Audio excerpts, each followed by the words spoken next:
Friends, hello there. A story just the way we like it, with a happy ending. It's a very serious incident at San Lorenzo Beach in Spain. It almost caused widows and orphans. An F-18 type aircraft was in an air show. As part of a festival that has been held annually for a number of years, the beach is usually packed with people. I'm showing you a photo from a previous edition. Look at the number of people on the beach, and I'm asking you to look for Nicholas. So I was telling you that the device is coming from the north facing the beach. At some point he made a maneuver that probably wasn't in the script. So what he did was he comes in and we expect him to turn left. That was the only option. Why? Because during this kind of demonstration, these planes are not allowed to fly over the crowd or over cities, houses, all that. So normally, the area where this was supposed to happen was completely over the sea. So the only way to get out of where he was, to slow down. The rules I just mentioned are to make a sharp left turn, and there, instead of making the sharp left turn, what do we have? We have the plane going off to the right. It's upside down at one point, almost completely upside down. He managed to recover in a miraculous way, and really bravo to this pilot. He managed to recover, and then he went to the left. Wasn't that the original intention before this strange departure? Then he disappeared.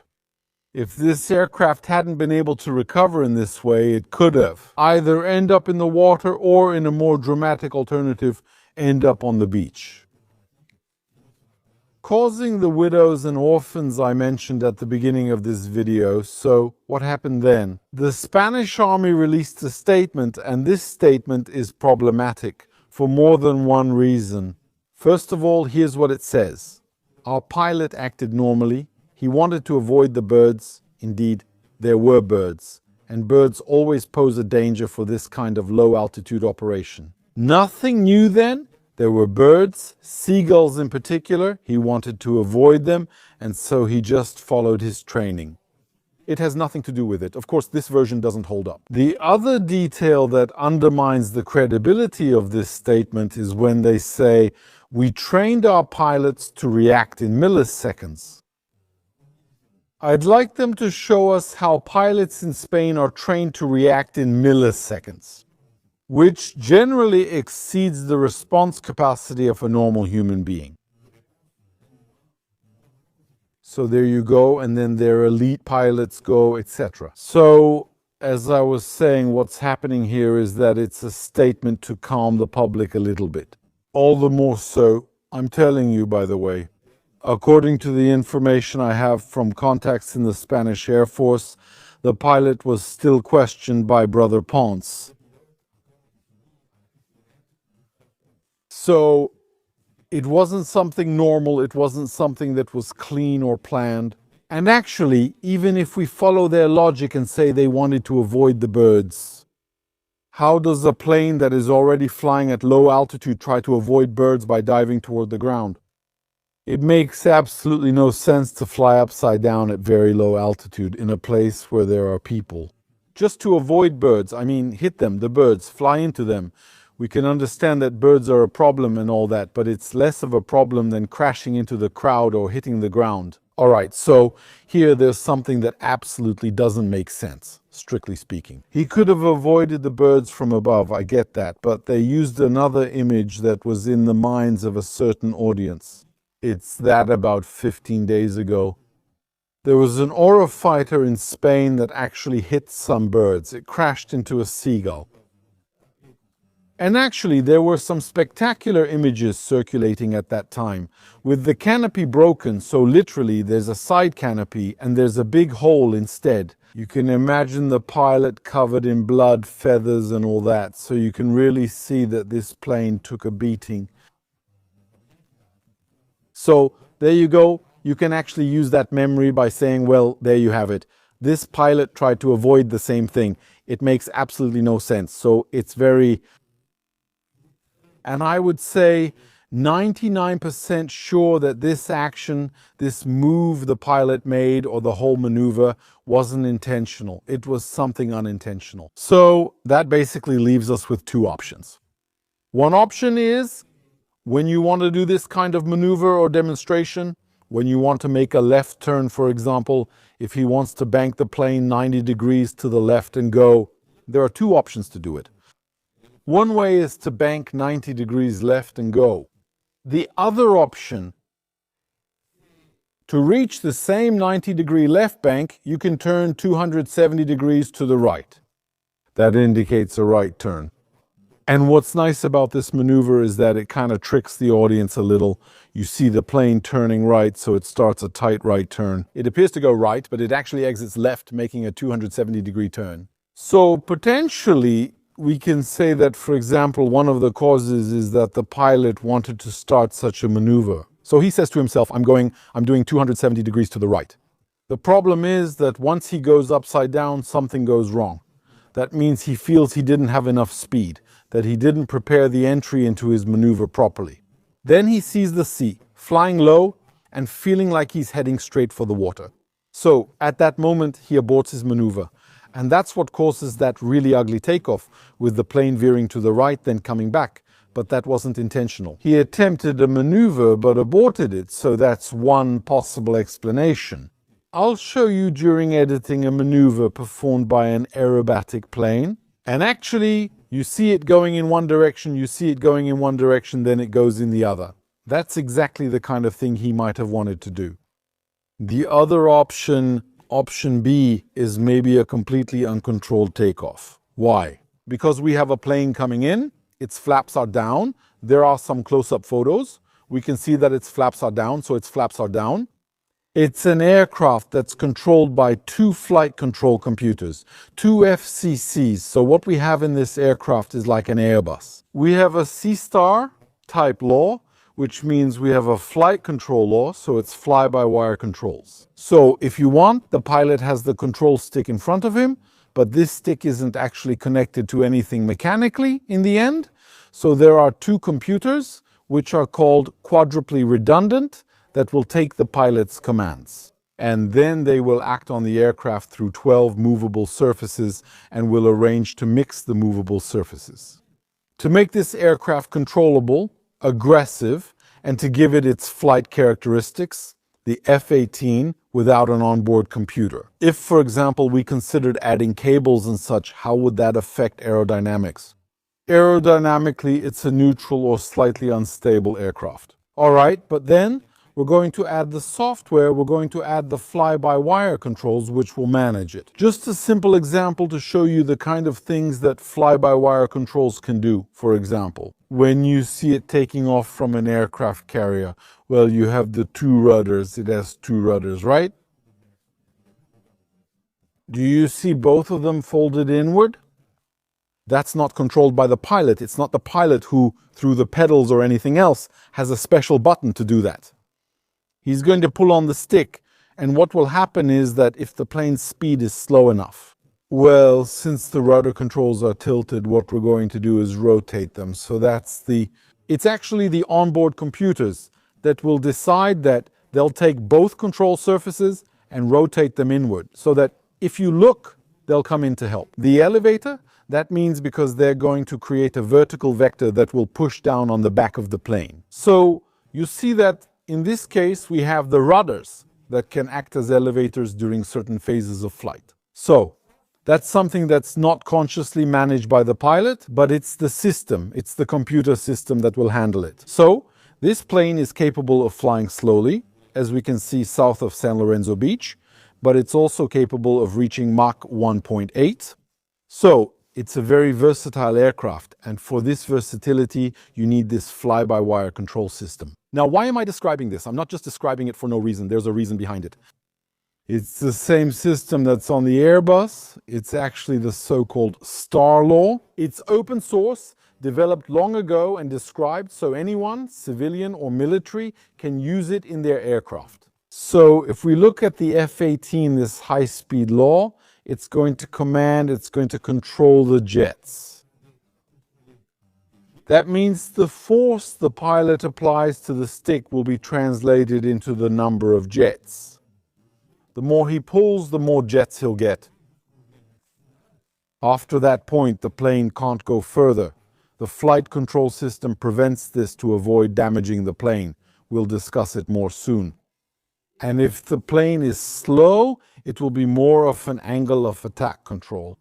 If the plane is slow and you pull the stick, you're increasing the angle of attack. At that point, it's angle of attack control, not jet control. There's a speed at which you switch from one to the other, and actually the transition isn't abrupt, it's a gradual transition. A transition where two laws blend and one gradually dominates. As you slow down, angle of attack dominates, but as you speed up, jets become predominant until the angle of attack effect disappears. What other aircraft works like that? The Airbus works exactly as I just described. It has a part of its flight where when it is slow, or for example during landing, it is rather at an angle of attack, A movement on the mini stick will give angle of attack, and when the plane is fast, a movement on the mini stick will give load factor, or a number of jets. So you see, it's exactly the same law, but then what's the difference? The difference lies in the limitations set for the Airbus and the F-18. Here's the situation. In an airliner, what are we aiming to achieve? We're trying to promote the safety and comfort of the passengers, so safety and comfort. We want to protect, stabilize, and give the aircraft specific characteristics, sometimes artificially, and so we use fly-by-wire controls in a fighter jet. What do we want to do? We're not here for comfort. That idea will be taken away. We don't have passengers anyway. These are planes that take either a single pilot or in the EF version involved in this story I'm telling today, where we have one pilot. You can also have an instructor with you or a student pilot and instructor, so two people. Comfort isn't really the goal. So, the design mainly aims for aggressiveness. It aims to give the pilot the maximum control, the maximum potential over the aircraft. So, you fly an Airbus A300V in slowly and then sharply jolt the side stick like this, right? Will you exceed a critical angle of attack? No, that doesn't work on an Airbus. Why? Because it has anticipation laws.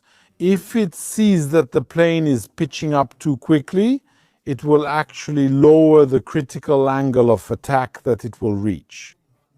So it has this notion of anticipation. Why? Because safety is the top priority. On an aircraft like the F-18, you can't start anticipating, you can't start limiting the plane, because sometimes it can go for it. If we're in a real combat situation, if we have the F-18 and the pilot makes a very abrupt move, and if there's an anticipation factor introduced into the control chain and the plane doesn't react as well as it should have, remember the Rapsheim accident, that was it?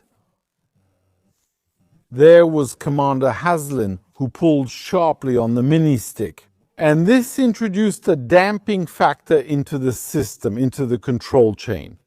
A factor that made us anticipate an angle of attack and stop the plane before reaching the critical angle of attack.